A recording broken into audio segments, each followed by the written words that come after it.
Welcome to the Podcast Discovery Show, the podcast that's about other podcasts, where every single week we have a book club style discussion about a podcast we were recommended last week.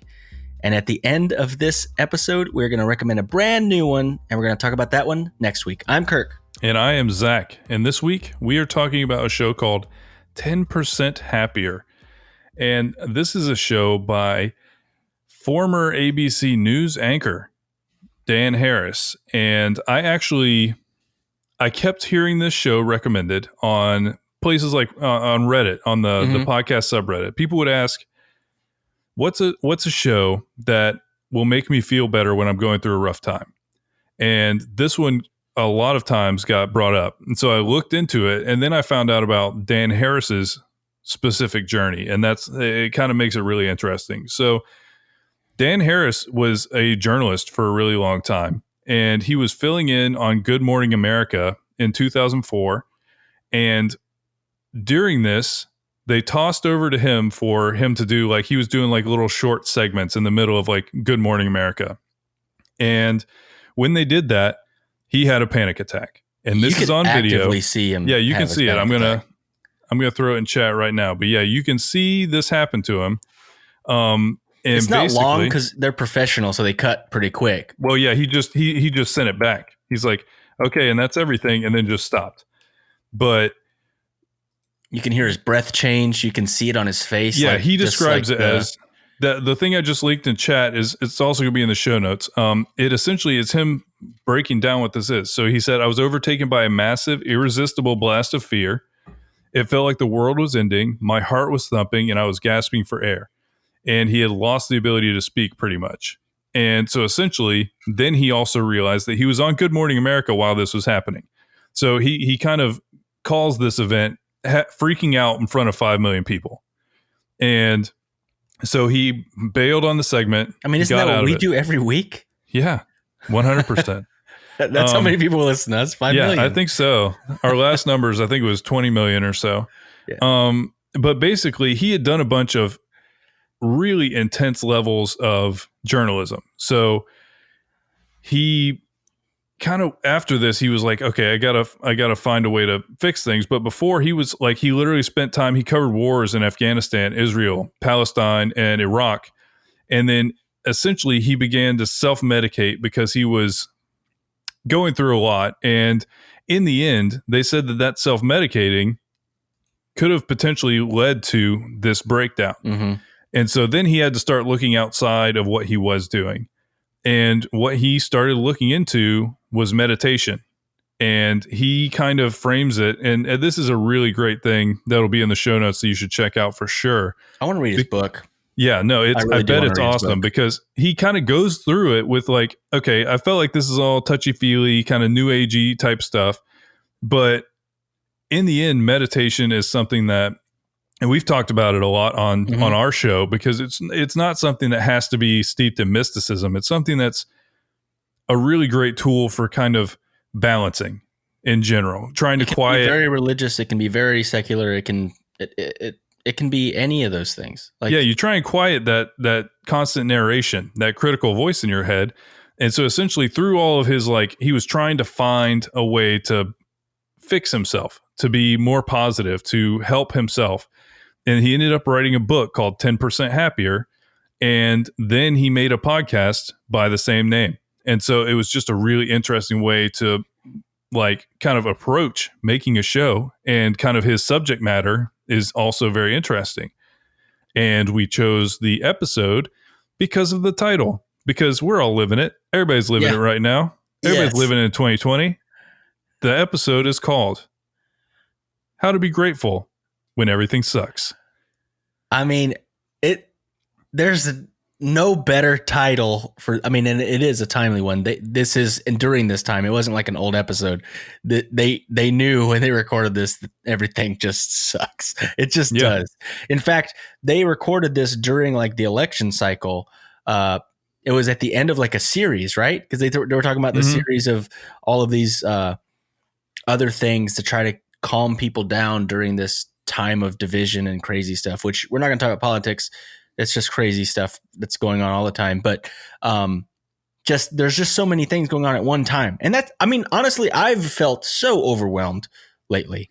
Oh yeah. And it's not one thing. It's a mountain of 40 things that culminate to just this feeling of overwhelming like stress, and you feel like you're on the edge all the time, where like anything will just set you off, either make you super sad or angry or, just depressed. It's a weird time right now. We're always riding that knife's edge of emotion. This episode, the guest host, the guest interviewee is DaRa Williams. And she even mentions that at one point, that it's not like a thing. I think her verbiage was something like the accumulation of tough things that starts to get to you. And I would say I don't really consider it a hot take, and I feel like it's a very, very common feeling right now. 2020 has been a lot. We have a pandemic. 2020 can just F right off. Yeah. We've had a pandemic. We've had an election cycle, like unrest. There's a lot of stuff going on, and it weighs a lot. Over time, it just gets heavy on your shoulders. And so it definitely, for me too, and probably a lot of people, it is that accumulation of just, there's a lot going on, and it starts to eat at you a little bit. If ever I were to have to like hit my head and go into a coma and lose a year of my life, this is the year that I wish I would have lost. I want to wake up in 2022 or halfway through 2021, hopefully, and be like, wait, 2020 sucked that bad? Whoa, that sounds terrible. There's no way it could be as bad as you're saying. Because it's been special. It's been a special kind of terrible. It really has. And that's the thing that I feel like made me kind of want to choose this one, because I feel like I feel like there is some comfort in that we are all having the same year. And that You're right. I mean, it's not just you. It's not just me. We're all in the same boat in a lot of, granted, there's different levels and variations of this same crap storm that we're all in, but in a sense, we're all in this together, separately, but together, 6 feet apart. Yeah. Socially distanced and wearing masks, but together in spirit. But, and I love the concept, and man, I've got to work on it better myself. I've got to try to put this into practice. The whole concept of being more grateful and having a sense of gratitude, even during and through a difficult time. Yeah. It's almost a meditative practice, which is to meditate on something positive that you have, that you can think about, that's not on top of all the mountain of horrible things. Because let's be completely honest, we're a blessed people most of the time. Yeah. We have a lot to be thankful for, a lot to be grateful for. I know I do. But it's so easy to see the mountain of just garbage that is going on right now and not see the things that we can be thankful for. Oh, this makes me want to get into so many things they talked about. But okay, first, format of the show. He gets an expert in a field that's kind of related tangentially. Not every single person is about meditation, but it's about things that are uplifting. It's about things that will make your life better, will help you refine yourself into a more positive person. And so I think she's just an expert in essentially gratefulness. DaRa Williams is a trainer, meditation teacher, and psychotherapist. Oh, okay. She's been a meditator for the past 25 years and is a practitioner of both. I don't want to say that wrong. Nope. Different types of meditation. And she's a graduate of the Spirit Rock Insight Meditation Society teacher training program, and is a guide teacher of IMS. I don't know what that is. So she is also an expert meditator. She's an expert meditator, is what she is. But essentially, she has a lot of insight into this specifically. So she kind of starts out by talking about exactly what you're talking about, Kirk, and something that I think would be a fun thing for us to hold each other accountable on and to do. And maybe like we'll check in next week. We'll check in way before that, but we'll keep on it essentially. And because she even says stuff like small things, like you wake up and you're like, I am alive. I'm awake.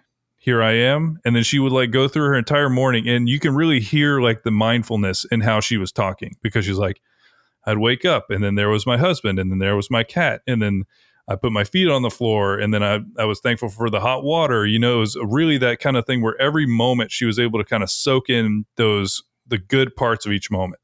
And so that's an easy thing to do, to just be grateful for little things in the morning when you wake up. And so I think that'd be a fun thing for us to hold each other accountable to, and to do, and see how we feel after doing it for a little bit. Yeah. Okay. Let's do that. Don't forget, on Monday, you'd be like, hey, Kurt, what are you thankful for right now? What are you grateful for? And I'll tell you. And then what I'll are you ask thankful for right now? I like the lighting in this room. It looks cool. What? No judgment. Yeah. No, it's just if you enjoy it, you enjoy it. I'm thankful we're at almost a year of doing kind of the live stream side of things. Has it's been no. I thought we started in January. You're right. Wasn't that our plan? You're right. It was when Josh quit or left. We were recording them differently, and I think we were doing like YouTube. We were just mostly. starting it, but yeah, we were just starting. But this started, the premise of it started a year ago, and it's been really fun. We've met cool people. It's been a really fun thing. So I'm grateful for that. I'm grateful for that as well. Yeah, I think we've made a lot of friends lately. That's been, internet friends that have been good and helpful and healthy during this time of being all alone all the time. Yeah, it has been great to have an online community when everything's kind of weird to go out. Yeah. But they kind of go from there to one of the most interesting parts of this to me was them talking about not just gratefulness, but the suffering side of life. The exploring and almost not judging or not being critical of the suffering, because it's just a part of life, just like joy or gratitude is. It's a part of it. And not only is it a part of it, it makes the joy stronger, and one of her premises was you can't really have true joy if you haven't experienced what suffering is. Mm-hmm. Mm-hmm.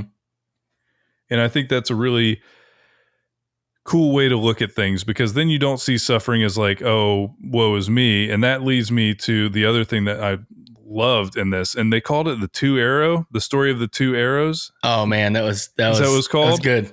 So paraphrased, check out the episode if this is at all interesting to you. They do get into stuff that's like extremely deep into, I guess, is it Buddhism? I don't know. It's Buddhism. Yeah, but they get into stuff that's very core principles there that I wasn't familiar with. So I think that if you are familiar with that, you can get even more out of the conversation, but not that you can't otherwise. Like you're mentioning, there was some verbiage and things that they said that I kind of went over my head, just kind of almost like shop talk that I didn't understand. I think we kind of talked about that off mic as well. It's like there was just a lot of things that they talked about that I kind of wish that I knew a little bit more about going into the episode. But it was very interesting. It makes me want to learn more about some of the stuff. And it's going to be, there's some really cool principles. Yeah, it does really make you want to learn more about some of this. So the paraphrased, the two arrow story is there's this hunter and he's walking around and he gets shot with an arrow. And he is kind of going through this whole internal monologue of, why am I always the one who gets shot with the arrow? Why is this happening to me? Why couldn't it have happened to somebody else? This is so unfair. Now I'm going to be late for dinner, And that is the second arrow. So the second arrow is self-inflicted, living in something that was outside of his control. And so that I was like, okay, that's a principle that I can get behind. Like that one will cut deep, because everybody's been there. It's so easy to say like, why me, or like to almost dwell on or not be able to move past the bad things that happen, when really it's you're hurting yourself worse by living in that moment. I have always had an issue with this, and I know it's an internal monologue type issue. I've had days where like 7 or 8 small things will happen before I like even get to work, and then I'm just frustrated all day long. You know what I mean? Me too. Where it's like a bunch of little things, and if any of those little things were to happen by themselves, without a bunch of other things at the same time, you'd be like, that's stupid. I don't care. Just keep going. But if it's like a domino effect of them, I will just be like, oh God, I just want today to be over and it's 8 a.m. already. Yeah. You know, it's like, Yes. So I'm really bad at the second arrow, you know, self-inflicting that exact thing where something happened that was out of my control. You know, let's say you have a flat tire on your way to work. Your day's going to suck. I mean, my day would suck. No, I'd have to fight through it. It would get in my head. I'd be mad. I'd be frustrated. I'd be dirty. And I'd just be like, oh, you know, flat tire made me have a bad day. Blah, blah, blah. It's not a big deal, but I've self-inflicted, you know, things to be much worse than it. Oh yeah, me too. No, what I've like, and you've experienced this a little bit, is what I've started doing is trying to reset it. So like if I've had a really rough morning, I'll try and do something midday to try and reset, like something fun, like something goofy, reset a little bit, you know? And you've been good at helping me do that too, because you're like, Kirk is spiraling really bad. We need to go to lunch somewhere and have a nice lunch or something. No, my favorite was canceling a conference call we had. Yeah, I was like, we're not going to make that today. Sorry about that. I was so mad that day.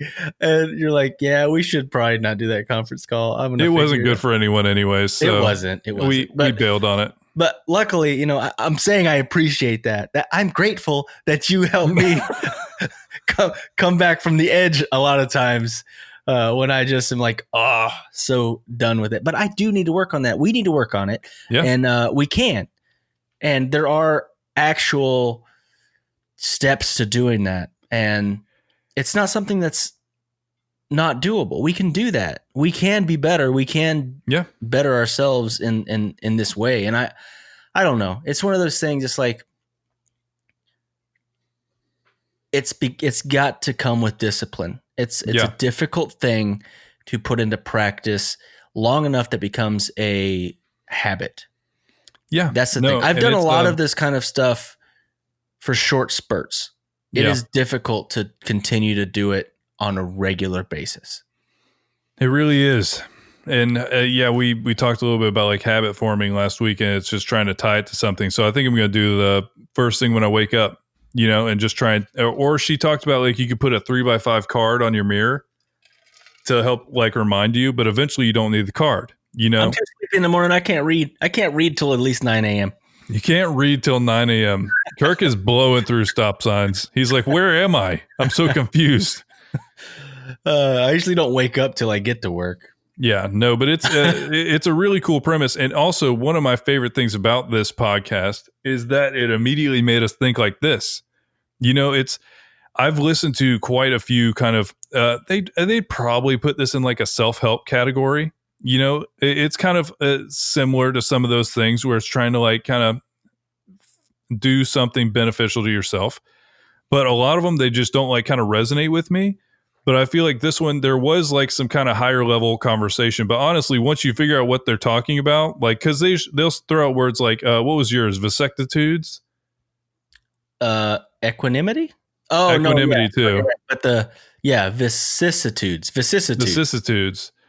But in equanimity is just like balance. It's finding like mental balance. Yeah, I had no idea. You know, so when they're talking about like how to find equanimity, you're like, oh, it's like okay, mental that's calmness, cool. Right? Something like that. Yeah, it's just trying to be level mentally. So there's a lot of really cool premises that they go over here, and it's all very genuine. That, they mentioned it's like these virtues or something. It's a Buddhist thing. But here's the thing: I want to take that term out in a sense because it doesn't have to be a religious thing. This is a thing that anybody can practice, and it could be something that's beneficial. If anybody practiced these 4 principles, your life will be better. All of us, the rest of the world will be better. Yeah, no, if everyone did this, if everyone practiced it, this would change the freaking world. Yeah. The first one is loving kindness and benevolence. Okay, yeah, let's do a little bit more of that. Good. Compassion. Hey, that's something everyone's been lacking a little bit lately. Empathetic joy, not just joy, but empathetic joy. Sharing joy. It's good stuff. Great wording. Which has to do with, you know, like mental calmness and just kind of being in control of your mind and stuff like that. God, like I'm sorry. I'm not a Buddhist, but this is spot on. Yeah. And No, I can go for all of those I hate principles. all of these things right now.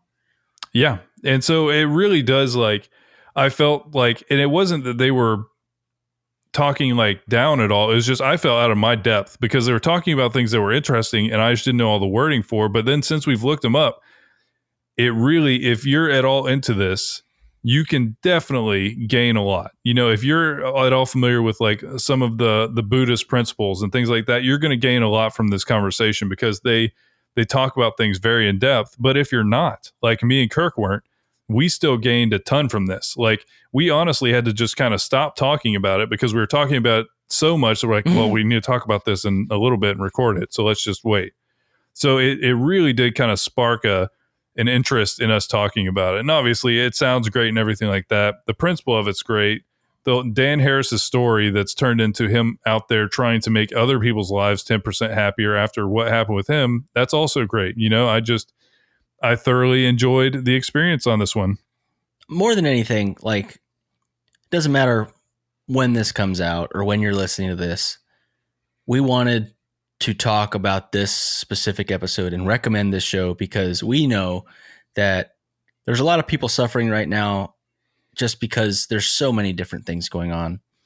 And if we can just make your life just 10% better because of a recommendation that we made, then that is great. Yeah. It makes everything worthwhile. And if we can make our own lives 10% better by listening to this podcast and learning from the principles and actually putting into practice some of them, I mean, it could change, a lot of things. Yeah. It could at least change our mindsets, make us get through some of this stuff a little bit more healthfully. Yeah. Rather than having to self-medicate, rather than having to, turn to other things and distractions and stuff like that to just try to get through it. We can actually get through it while focusing on things that we can be grateful for. That's the thing. She mentioned that as well, is like, gratefulness isn't like to hide from the bullcrap that's going on all the time at all times. It's to help you refocus and kind of get back centered. Yeah, she called it like taking a shower. Yeah, things aren't freaking like unicorns and rainbows all the time, but things aren't as bad as they usually feel in your mind most of the time either.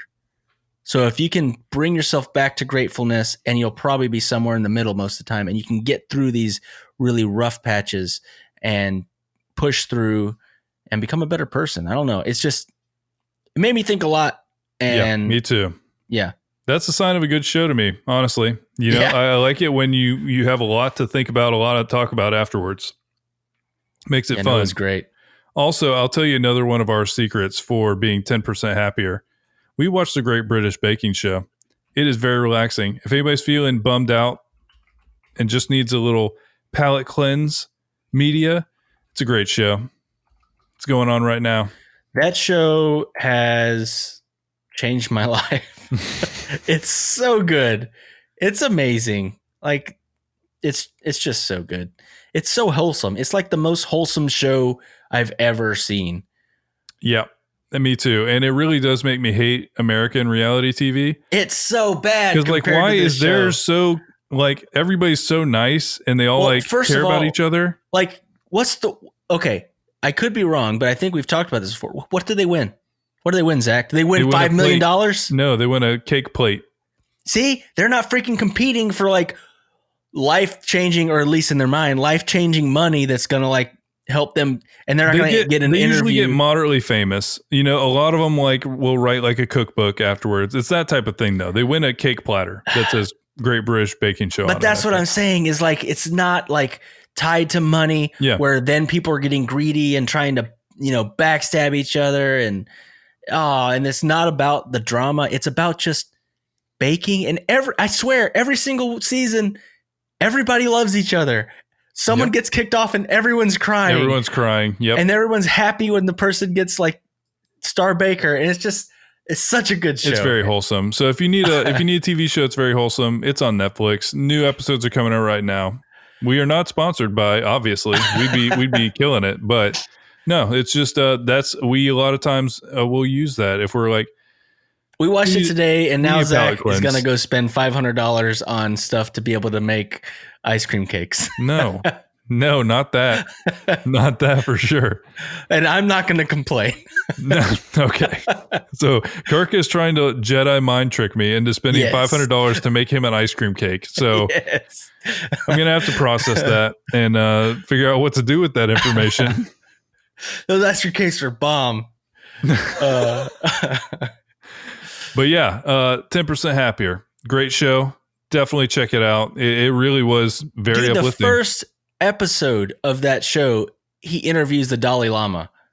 Like, what the freaking heck? I mean, I guess that's what happens when you come from, being a reporter. Yeah, you work at ABC. Yeah, you're like around and have interviewed people for a long time. But yeah, I think ABC still sponsors the show. I think there was an ad for ABC like during the episode. Really? So that's kind of a cool thing. It's a cool thing that they have embraced his destiny.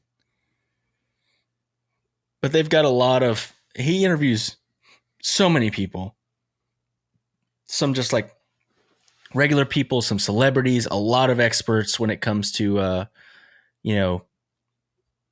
meditation and stuff like that. I'm looking at some of these. There's so many. I mean, what episode do we recommend? Like 200 and something? Yeah, it was like 260, almost right? 300. Yeah. Yeah, 295. That's what we recommended, 295. Yeah, he's been putting out a lot of content. So there's a lot of stuff to listen through if you want to learn some more about this. And it was very uplifting to listen to. It was a good time. The episode before this, Vitamin E, how to cultivate equanimity amidst political chaos. How about that one, guys? I saw that, thought about it, and I was like, you know what? I feel like people need a brain break from it. We're all getting it every direction, full throttle right now. But it's, I don't know. It is a good show. It was a great show. Yeah, really good. So that brings us to our recommendation for next week. And this show is called You're Wrong About. No, you're wrong. It's not a sentence really, because it's completed by the episode. The episode we're doing is You're Wrong About Coco the Gorilla. So I never really was that aware, but I did see Coco with Robin Williams. And so seeing her like use sign language and be very strangely like human and like intelligent and aware, that I saw there was an episode about Coco and I was like, let's go. But each episode, they try to it's two reporters that try to break down common misconceptions and bring more detail about things that you think you know, but you're wrong about. Well, I guess that's everything for next week. And remember, there's always more to discover.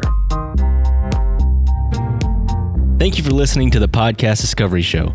We would love for you to get in touch. We have a Facebook group called the Podcast Discovery Club, and our Twitter is @thepdsofficial. We also record the show live every Friday night at 8 o'clock on Twitch. We would love for you to be part of the show while we're recording it. If you want to support the show, we have a number of ways you can do that. From our Patreon to our affiliate links, they're always linked in the show notes. In the end, you support the show just by listening, and it means the world to us. So thank you so much for being a part of our journey.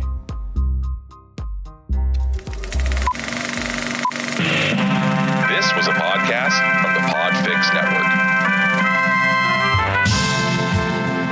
You can check out more shows like it at podfixnetwork.com.